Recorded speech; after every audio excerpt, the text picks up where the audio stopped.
Tak prešlo niekoľko dní. Jano si už pomaly zvykal na všetku tú krásu. Len raz ráno zostal ešte prekvapený, keď zbieral smeti po chodbe hotela, keď došiel k dverám izby, ktorá bola otvorená.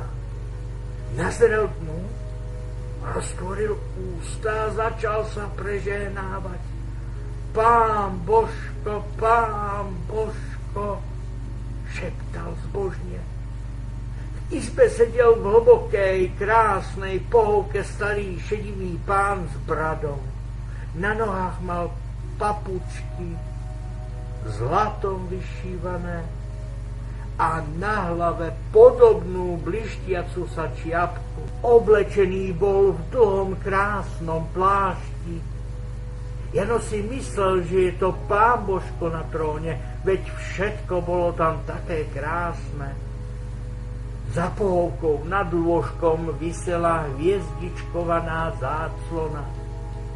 Na zemi ležal mäkký biely koberec.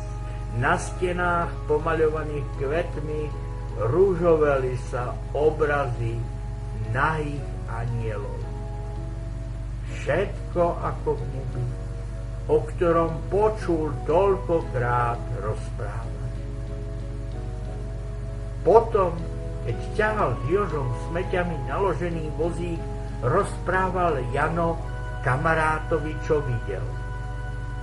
Jožo sa mu vysmial.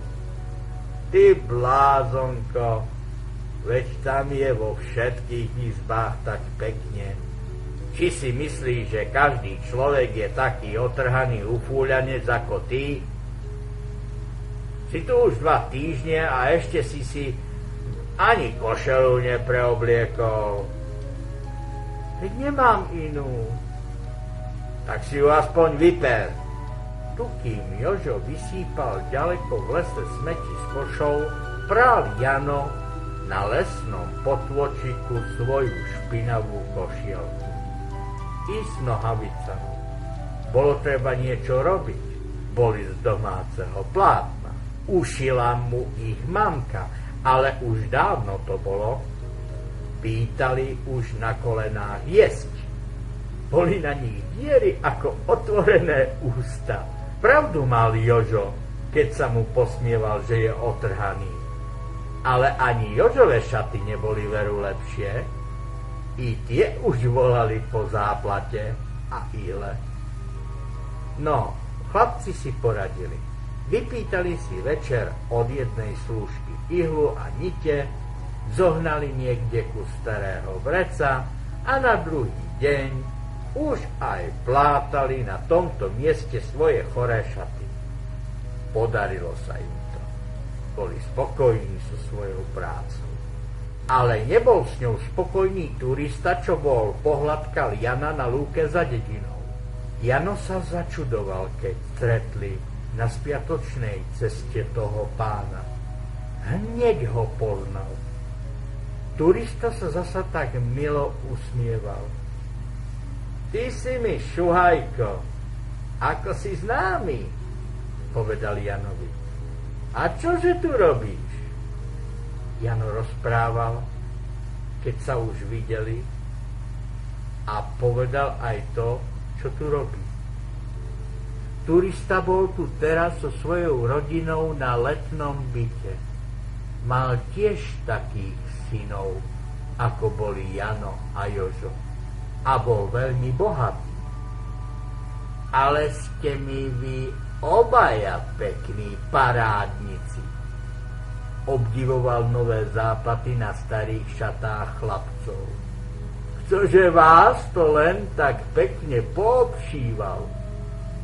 Sami sme, odpovedali pyšne chlapci a podívali sa hrdo na svoje dielo.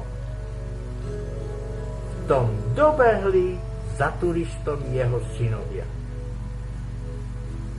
A kdeže ste nechali mamičku? Už ide aj ona, odpovedali synkovia. Mamička, hovorí turista svojej žene, keď došla. Mohla by si týmto šuhajom podarovať niečo zo šiat, ktoré už naši chlapci nenosia?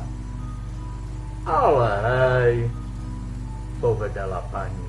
A už aj išli všetci spolu k turistovmu letnému bytu. Tam chlapcov obliekli, každý dostal nielen šaty, ale i topánky. Neboli to síce nové veci, ale za to ešte dobré. Turistovi synkovia nenosili ich už len preto, že boli vyšedivené a topánky trochu vykrivené. No Jano s Jožom div z kože nevyskočili od radosti, keď im slúžka ešte i zrkadlo doniesla, aby sa videli, akých pánov z nich spravili. Sotva boli schopní pekne sa poďakovať od samej radosti. Ešte len teraz si hrdo vykračovali, zapriahnutí vo svojom vozíku. Druhý raz sa zasa šťastie usmialo na našich chlapcov, keď ich po robote zavolali páni na člnky veslovať. Povedali síce, že oni veslovať nevedia, ale keď im jeden z pánov sľúbil, že ich on to hneď naučí, išli. A naozaj, chlapci sa chytro naučili veslovať. Potom ich volávali páni takmer každý deň, a vždy dostali odmenu po niekoľko drobných peňazí. Jano nebol ešte nikdy taký šťastný v živote ako teraz, keď si počítal a ukladal prvé zarobené korunky. Bol už pánom, mal pekné panské šaty s krátkými nohavicami, mal topánky a vo vrcku štrngal si korunkami. Keby ho tak videla jeho mamička. A Jano bol už aj múdrejší. Pleso už nevolal barínov, veď poznal už každý jeho kútik. Keď sedel na člnku, všade zavesloval. I potvora prestala byť Janovi potvorou a stala sa električkou, na ktorej sa vozili ľudia. Tak by bol Jano skoro i na to zabudol, že je on Jano z dediny, keby sa nebolo stalo toto. Raz pred večerom, keď Jano bol práve s pánmi na člnku, zastali na brehu plesa dvaja žandári. Čakali na Jana. Mali už všetko vyšetrené. Keď zišiel Jano z člnka a poberal sa preč, zavolali na neho. Počkaj, ako sa voláš? Jano odpovedal. A odkiaľ si? Jano odpovedal. Dobre, súhlasím. Ty si odišiel z domu, však? A tvoji rodičia nevedeli, kde si sa podiel. Oznámili to teda úradom, úrady nám nariadili, aby sme ťa hľadali. Už vyše mesiaca stopujeme po tebe. No, tu ťa vtáčik konečne máme. Hneď sa poberieš a pôjdeš s nami, svojim rodičom. Bolestne sa lúčili Jano s Jožom. Až teraz chlapci spoznali, ako sa mali radi. Obidvaja plakali. Len mesiac žili spolu, ale im sa zdalo, že to boli dlhé veky. Ach, aké krásne dni to boli. Janíčko, nezabudneš na mňa? Nezabudneš u svojich rodičov na sirotu Joža? Nezabudneš? Nikdy nezabudnem. Nikdy nezabudnem na svojho nešťastného kamaráta. Chlapci sa objali, poboskali a boli by si iste dlho v náručí plakali, keby ich neboli roztrhli žandári. a Jana neodviedli. Ešte raz sa pozreli na seba. Ešte jedno s Bohom si povedali. A už išiel plačúci Jano pred žandármi dolu svahom od Štrbského plesa k Štrbskej stanici. Jano sa bál návratu domov. Bál sa otcovej bitky. Plakal na stanici, plakal vo vlaku, celou cestou plakal. Ale nemal sa čoho obávať. Kapitola 8. Po návrate. Niekoľko dní potom, čo sa Jano stratil z dediny, doniesol poštár jeho otcovi veľký list. To je iste už tu pás a cestovný lístok do Ameriky, povedal otec mamke. A tak aj bolo. Vo veľkej obálke naozaj bol cestovný pás a lístok. Bolo tam okrem toho napísané, že majiteľ sa má čo najskôr vydať na cestu, lebo o týždeň loď odíde. Janov otec sa už dávno poberal do Ameriky, nemohol sa už dívať na biedu svojej rodiny. Veď stratil už v ťažkej práci takmer celé zdravie a bieda sa nič nemenšila. Ba bola obava, že bude ešte horšie. Práce bolo menej a menej, robotníci sa túlali bez roboty a Janov otec len trpol každú sobotu, že jeho vypovedia. Nuž, všetko jedno.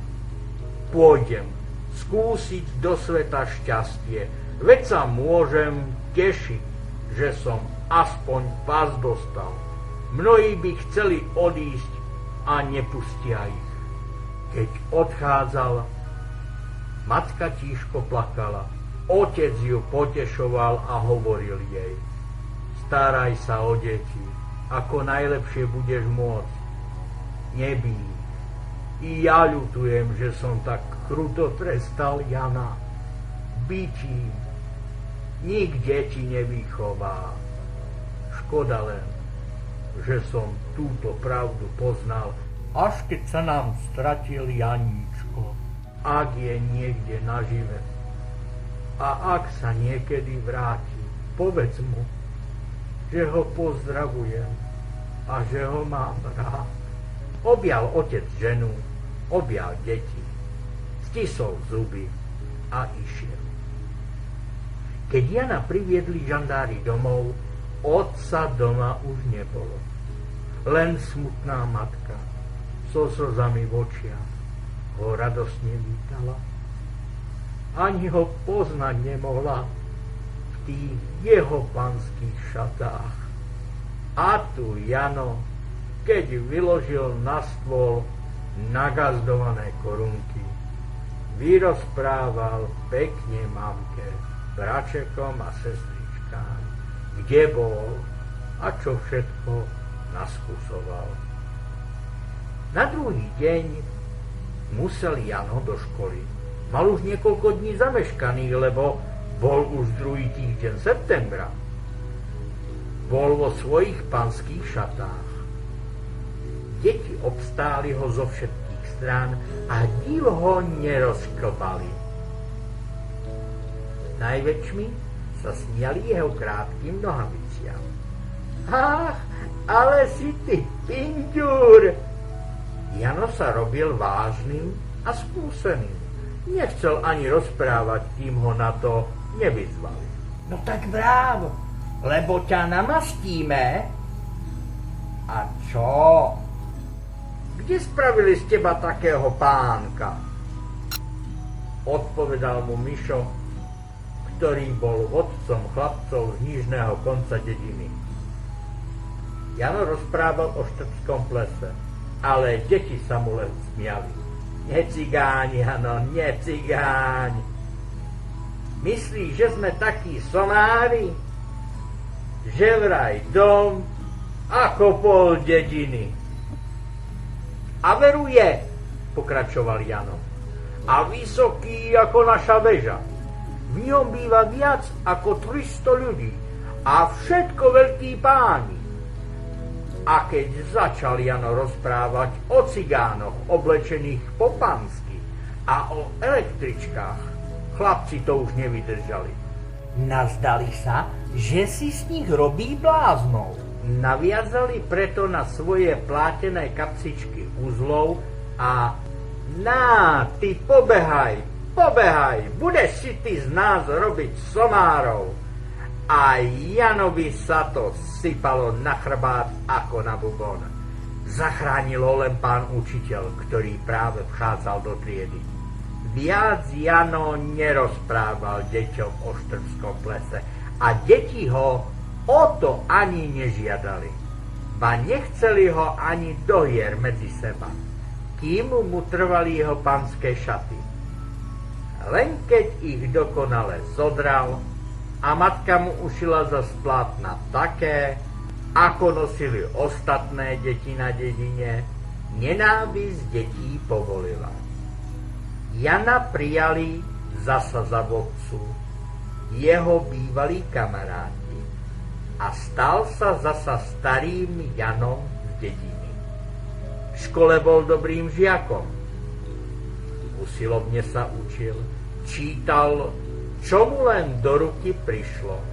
Pán učiteľ ho mal preto rád. Požičiaval mu mnoho pekných kníh. Často mu hovorieval: dobre, Jano, len sa uč. Musíš sa dobre vyzbrojiť do života. Chudobní si len vlastnou silou pomôžu v lepšej budúcnosti. A čas sa ponáhľal dopredu. Prešli jesenné zablatené dni, blížila sa zima. Pán učiteľ zahádal hádanku. Prišiel k nám hosť, spravil nám most, bez sekery, bez dláta a dosť mocná robota. A deti už aj skúšali ten most na potoku, či je dosť mocný na kozačku. Potom dotiahol sa Martin na bielom koni. Žiaci kričali, že mlynári sa bijú. A keď mŕtvych mlynárov napadlo na zem po kolená, vybehli chlapci na školský dvor a stavali snehuliaka. Na hlavu mu postavili starý hrniec, do ruky dostal metlu a do úst dlhú fajku. A ledva boli s tým hotoví a bolo po škole, už kto si zavolal: ja mám sane, nové sane, duša moja podženanie, nové sane mám a som koňom sám. A tak nastal pre deti zas veselý čas s novými hrami. Klzačka, sánkovačka, gulovačka, veselo bolo na stráni, veselo na potoku a veselo i na školskom dvore. Len Jano nesmel často na ľad a na sanicu. Sme chudobní, šetri si obuv a odev, napomínala ho matka. A Jano poslúchol, videl, čo sa mamka musí od rána do noci narobiť, len aby ich nejak v pobiede uživila.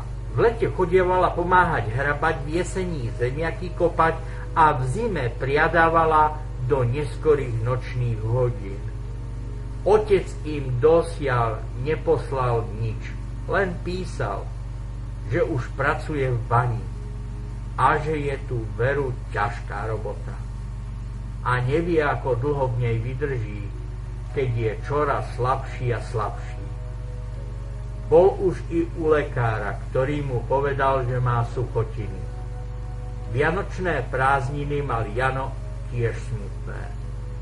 Neprišiel k ním Ježiško. K takým chudobným, ako sú oni, ako si ani nechodí. Veď matka sotva stačila zohnať niečo na večeru pre 6 hladných detí. Po Vianociach bola tuhá zima. Jano musel so svojimi sánkami na drevo chodil vždy po škole.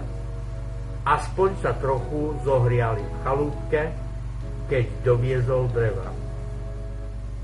A tak sa míňali zimné dni. Šli v rade za sebou, ale Janovi nič radosného neprinášali.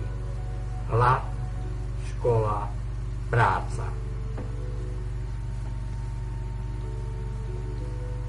Kapitola 9. Smutná jar. Otec sa veľmi potešil, keď mu Jano napísal, že sa vrátil domov. Odpovedal svojmu synkovi takým krásnym listom, že Janovi pri jeho čítaní padali slzy ako hrách. Lež bol i smutný ten list.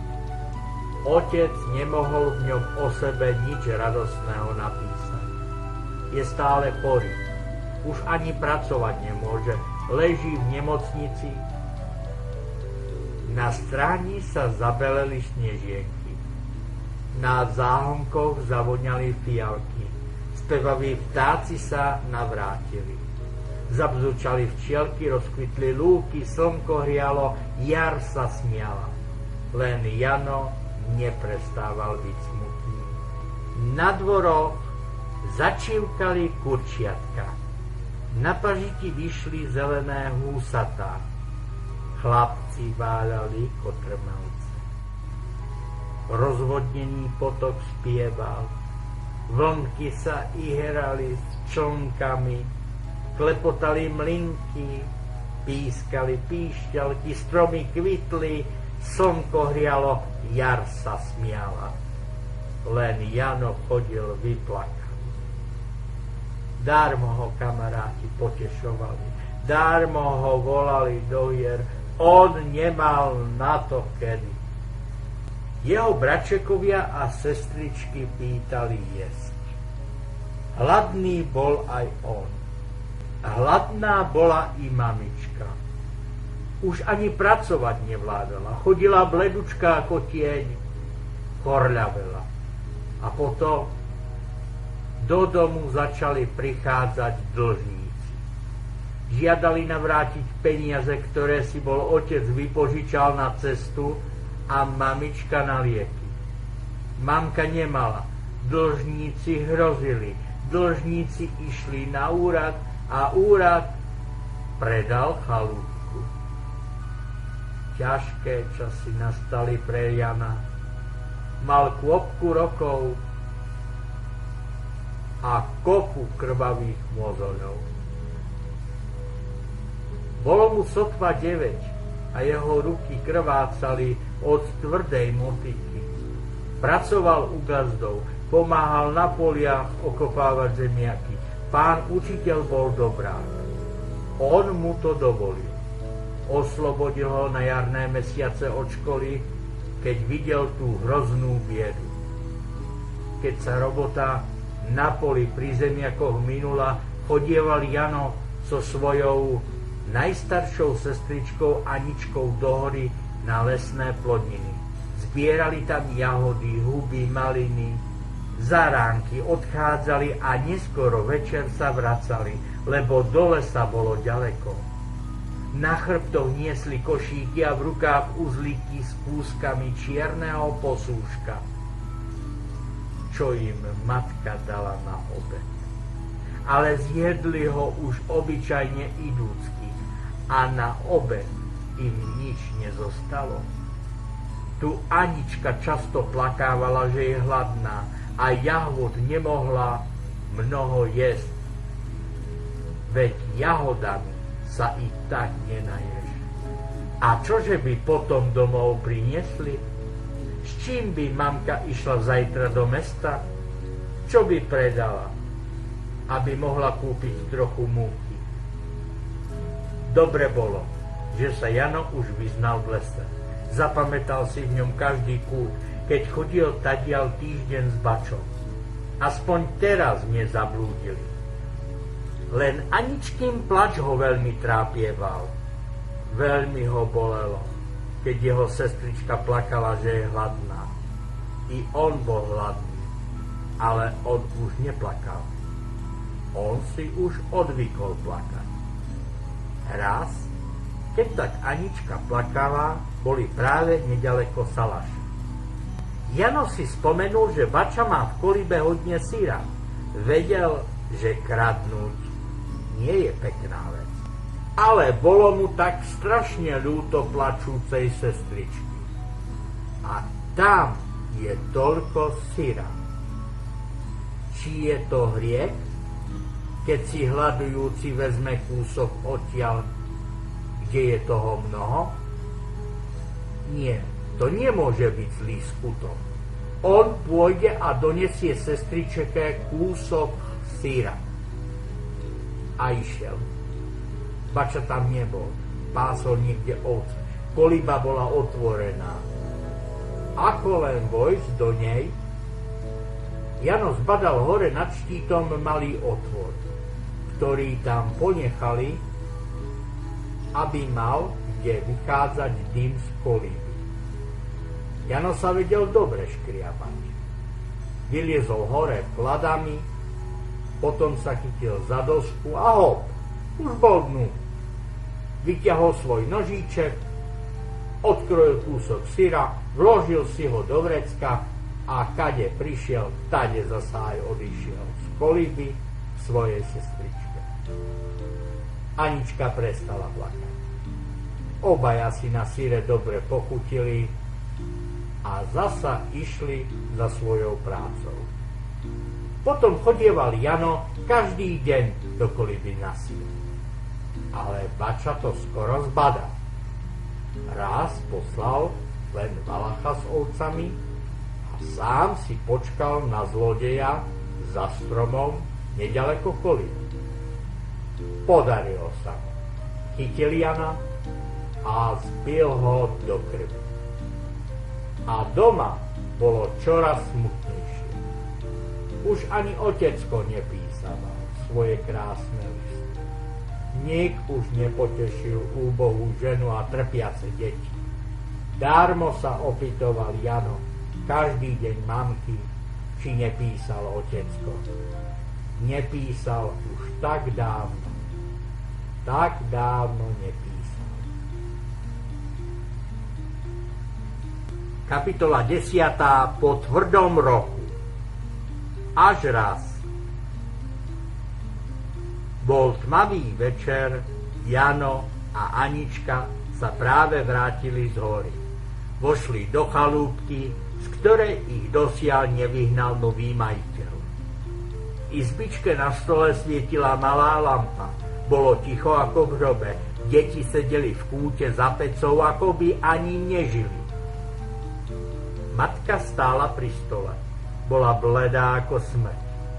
Hlavu si držala v dlaniach a dívala niekde do neznámej diaľky tak zúfalo, že sa Jano až naľakal.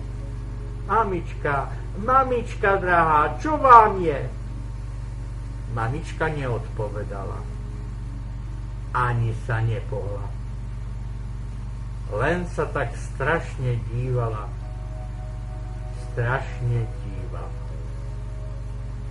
Jano zbadal na stole akýsi papier. Bol to telegram z americkej nemocnice. Vzal ho a čítal. Oznamujeme vám, že váš muž a otec po dlhej ťažkej chorobe dnešného dňa dokonal. Jeho posledné slová boli: pozdravujte mi milú ženu a drahé deti. Správa nemocnice. Janovi klesli ruky. Otec môj, drahý otec, skríkol, ale nezaplakal. Neplakala mamka a nemohol už ani on plakať. Len zuby stisol a ruky zovrel v päsť.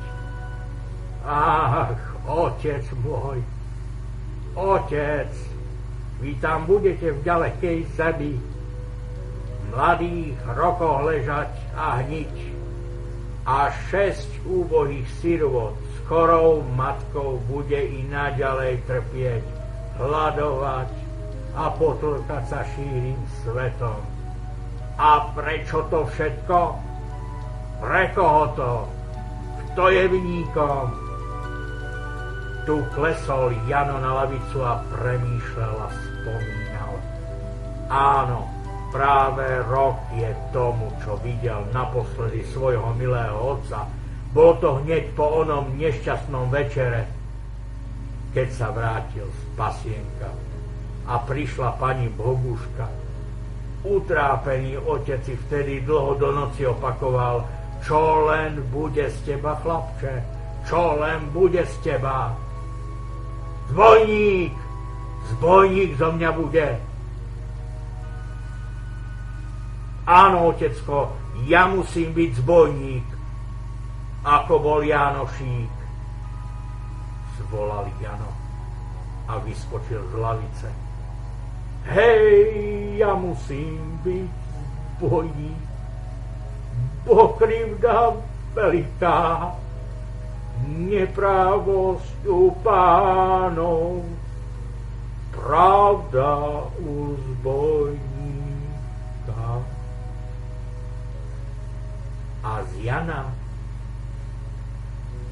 stal sa statočný človek.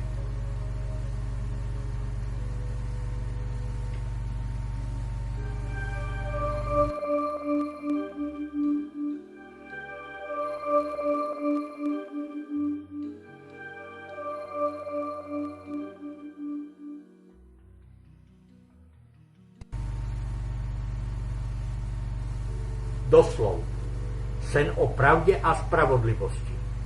Už sa pominuli časy, v akých husiarik Jano žil. Nevieme si už ani predstaviť, že by ktokoľvek v Janovom veku mohol túžiť za kúskom chleba a chodiť v otrhaných šatách. A predsa je to rozprávanie zaujímavé. Možno sa k nemu opätovne vracať.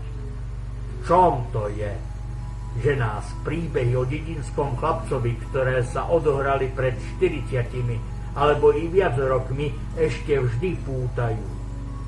Je to iste aj v tom, že autor rozpráva o dobe, ktorá je už takmer neznáma, ktorá zostala mnohým našim rodičom iba v zlej spomienke. Ale kniha nás upúta predovšetkým svojim hrdinom. Každý čitateľ by ochotne pristal mať takého kamaráta, brata alebo dobrého známeho, aký bol Jano. Spisovateľ Fraňo Kráľ nemal deti a iste ich túžil mať, veď celý život strávil v ich blízkosti ako učiteľ a potom aj ako priateľ, zaujímavý rozprávač, autor obľúbených kníh.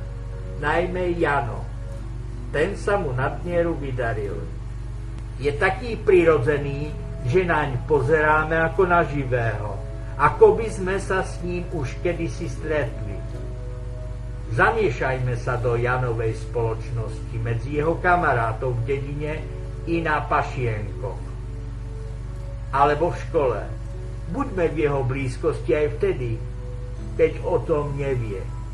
Keď osamelý poplakáva po otcovej bitke, alebo keď sníva zatúlaný na holiach. Aký je to chlapec? Jano je ako otvorená kniha, čistý a priamy. Možno v ňom čítať, čo si myslí, čo cíti, uhádnuť, čo urobí v tej alebo onej chvíli. Preto je s ním tak dobre. Každý sa v jeho spoločnosti cíti príjemne, ľahko si získava kamarátov. Nie je to však nejaké tučmácké dobráčisko. Kam ho strčíš, tam trčí. Ale živý, neposedný chlapec, plný zaujímavých nápadov. A to hádam najviac púta čitateľa k tomuto malému hrdinovi, ktorý síce nejaké hrdinské kúsky nevykonal, ale si vedel poradiť v každej chvíli, i vtedy, keď mu bolo najhoršie. Autor nám vyrozprával jediný rok z chlapcovho života. A koľko premien zaujímavosti a nových príhod Jano zažil. Iste mu nebolo ľahké opustiť dom rodičov, súrodencov, isté a teplé prístrešie. Ale on išiel, podobný rozprávkovému hrdinovi, za svojou pravdou a spravodlivosťou. Lenže toto nebola rozprávka. Hoci sa vždy zachoval statočne, nič nezískal. Ani poklad, ani šťastie. Naopak, vždy to bolo horšie, bieda ešte väčšia a k tomu i strata otca, živiteľa a ochrancu. A predsa, keď ho na konci opúšťame, sme presvedčení, že sa v živote nestratí. Toľko je v jeho 10-ročnom srdiečku odvahy, vôle žiť a byť sa so životom, toľko je v ňom dôvtipu i bodrej mysle. Ba radi by sme sledovali ďalej jeho život, jeho drobné i veľké kúsky, prehry a iste aj víťazstva. Jano, to je svetielko, ktoré ostro preniká do tmy, do nedobrých stránok a pokrivení bývalého života. Spisovateľ ho vybrúsil z priezračného skla, aby všetko nepravé a zlé vystúpilo ostrejšie. Jano nezabil Gunára a predsa to na ňo zvalili. Vytrpel si tvrdú bitku i za skutok, ktorý nevykonal. Nuž prečo dospelí ľudia klamú? Vyškriebal sa na čerešňu, lebo pochopil, že je aj jeho, keďže je aj on cirkevný. Prečo ho teda pán farár chcel zbiť a v kostole vykričal, že je to krádež? Ako to, že si nemôže vziať beztrestne ani kúsok syra pre malú sestričku, ktorá plače od hladu? Ako je ten svet zariadený, keď všetko škrípe a nie je v poriadku ani v takých samozrejmých veciach? Jeho jednoduché dobré srdce je stále zraňované. Ústavične sa musí čudovať, klásť otázky. Pravda, niekedy je to začudovanie aj inakšie, príjemnejšie a veselšie, také, ktoré ho neroztrpčuje, ale otvára mu oči, obohacuje jeho poznanie. To sú tie veľké domy, do ktorých by sa zmestila celá jeho dedina. Potvora električka, ktorú by ani Richtárove kone neutiahli. Tí smiešní čašníci, ktorí majú čierne kabáty a na nich krídlá ako vrany. Alebo ten bohatý starý pán Božko v krásnom plášti a s blišťacou sa čiapkou na hlave. Lenže Jano si vie predstaviť aj krásu, snívať o nej. I to je spisovateľov zámer, aby práve cez túto chlapcovú priezračnosť ukázal možnosť krajšieho sveta, po ktorom každý túži. Keď ho ešte nie v skutočnosti a v Janovej nebolo a nemohlo byť, tak je aspoň v rozprávke. Preto knižka nie je smutná. Žije v nej skvelý chlapec, ktorý zaženie príkorie i smútok a pôjde odhodlane za svojou túžbou a snom.